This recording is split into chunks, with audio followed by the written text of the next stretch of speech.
Hello guys, welcome back to my YouTube channel SK study away of success. मैं हूं आपका educator Shivam Mishra और यहां पे लेके आए क्लास 11th मैथ। जी हां, जो सिलेबस है आपको क्या क्या पढ़ना है 2023 में।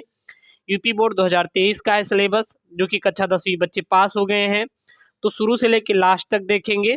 और सबसे पहले आप लोग चैनल को सब्सक्राइब कर ले, क्योंकि 11th का पूरा आपको नोट्स PDF सारा चीज़ आपको एसके स्टडी मिलने वाला है। तो सबसे पहला चैप्टर आपको समुच्चय पढ़ाया जाएगा। समुच्चय में आपको क्या क्या पढ़ना है? भूमिका, समुच्चय और उनका निरूपण, रिक्त समुच्चय, परिमित और अपरिमित समुच्चय, समान समुच्चय, उपसमुच्चय, घात समुच्चय और सार्वत्रिक समुच्चय, वेन आरेख और समुच्चयों पर संक्रियाएं, समुच्चय का पूरक और दो समुच्चयों के सम्मिलन तथा सन्निष्ठ पर आधारित व्यवहारिक प्रश्न। तो ये सब आपके किस में पढ़ने वाले हैं? तो ये सब आप सभी के सभी आपको समुच्चय चैप्टर में पढ़ाया जाएगा। किसे पढ़ाया जाएगा? समुच्चय। जो आपका पहला चैप्टर है वो क्या आपका समुच्चय। समुच्चय में क्या क्या पढ़ाया जाएगा? ये एक सारी चीज़ें आपको पढ़ाई जाएंगी। इसका PDF आप एसकेएम स्टडी टेलीग्राम पे आप जाके डाउनलोड कर लीजिएगा, वहाँ पे मैं भेज दूंगा। क्लास 11th का मैथ का सिलेबस है। दूसरा आपका चैप्टर पढ़ाया जाएगा संबंध एवं फलन। संबंध और फलन में क्या क्या पढ़ाया जाएगा? भूमिका, समुच्चयों का कार्तिक गुणन, संबंध, फलन इत्यादि को आपको पढ़ाया जाएगा। अगला आपको क्या पढ़ाया जाएगा? त्रिकोणमितीय फलन। त्रिकोणमितीय फलन में क्या क्या पढ़ाया जाएगा? भूमिका, कोण, त्रिकोणमितीय फलन और दो कोणों के योग और अंतर का त्रिकोणमितीय फलन और त्रिकोणमितीय समीकरण को पढ़ाया जाएगा।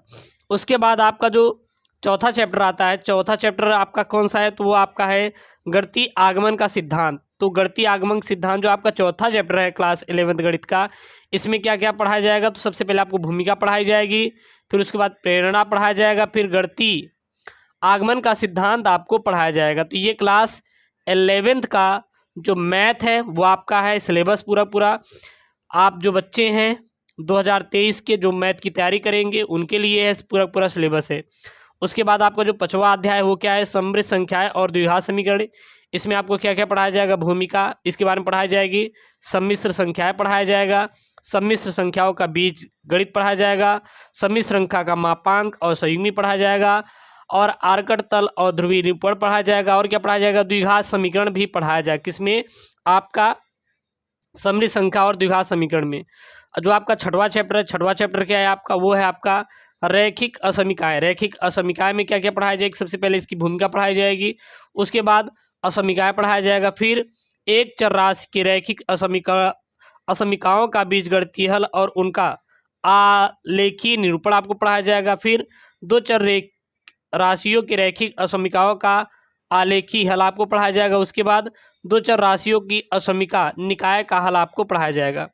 उसके बाद जो आपका क्रय और संचय है, क्रमचय और संचय में क्या क्या पढ़ाई जाएगी? भूमिका पढ़ाई जाएगी, गणना का आधारभूत सिद्धांत, क्रमचय और संचय को पढ़ाया जाएगा। द्विपद प्रमेय में क्या क्या पढ़ाया जाएगा? भूमिका इसकी पढ़ाई जाएगी। धन पूर्णांकों के लिए द्विपद प्रमेय पढ़ाया जाएगा और व्यापक एवं मध्य पद को पढ़ाया जाएगा। 9वां जो चैप्टर आपका 11th मैथ का अनुक्रम तथा श्रेणी, इसमें क्या पढ़ाया जाएगा? सबसे पहले आपको इसकी भूमिका को पढ़ाई जाएगी, फिर उसके बाद आपको अनुक्रम को पढ़ाया जाएगा, फिर श्रेणी, फिर समांतर श्रेणी, गुणोत्तर श्रेणी, समांतर माध्य तथा गुणोत्तर श्रेणी के मध्य संबंध और विशेष अनुक्रमों के n पदों का योगफल आपको पढ़ाया जाएगा।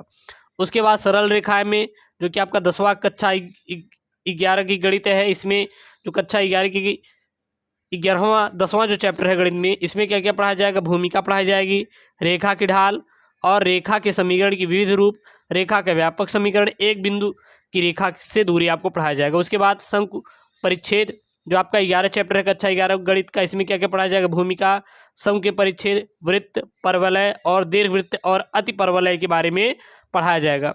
उसके बाद आपका जो 12वां चैप्टर कक्षा 11 गणित का, इसमें कौन कौन सा चैप्टर नाम है? त्रिविमीय ज्यामिति का परिचय। त्रिविमीय ज्यामिति परिचय में क्या क्या पढ़ाया जाएगा? भूमिका, त्रिविमीय अंतरिक्ष में निर्देशांक और निर्देशांक तल, अंतरिक्ष में एक बिंदु के निर्देशांक, दो बिंदु के बीच की दूरी और विभाजन का सूत्र आपको पढ़ाया जाएगा।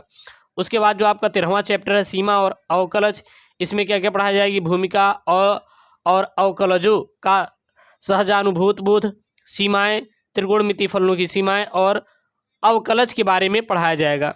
इसके बाद आपका जो 14वां चैप्टर है कक्षा 11 गणित का, इसमें क्या क्या पढ़ाया जाएगा? वो है आपका गणितीय विवेचना। इसमें पढ़ा जाएगा भूमिका, कथन, पुराने ज्ञात कथनों से नए कथन बनाना, विशेष शब्द, वाक्यांश और अंतर्भाव, सब प्रतिबंध कथन और कथनों का वैधता को प्रमाणित करना को पढ़ाया जाएगा। उसके बाद आपका जो कक्षा 11 का जो 15वां चैप्टर है सांख्यिकी, इसमें क्या क्या पढ़ाया जाएगा? भूमिका, प्रकीर्णकी, माप, परिसर, माध्य विचलन, प्रसरण और मानक विचलन और बारंबारताओं बंटनों का विश्लेषण आपको पढ़ाया जाएगा। उसके बाद आपकी आती है प्रायिकता। प्रायिकता में क्या क्या पढ़ाया जाएगा? भूमिका, यादृच्छिक परीक्षण, घटना और प्रायिकता की अपग्रहिती दृष्टिकोण आपको पढ़ाया जाएगा। उसके बाद आपका बस इतना ही आपको पढ़ाया जाएगा, जो कि आपका 1 से लेके 16 अध्याय तक आपका कक्षा 11 का गणित है। उसके बाद आपका ये तो मिल जाएगा, ठीक है ना। तो ये आपका 11th का जो सिलेबस है यूपी बोर्ड वालों के लिए वो है, और पूरी गणित आपको पढ़ाएंगे एसकेएम स्टडी पे। सो प्लीज़ चैनल को सब्सक्राइब करिए और वीडियो को लाइक जरूर करिए। ओके दोस्तों, थैंक यू, जय हिंद।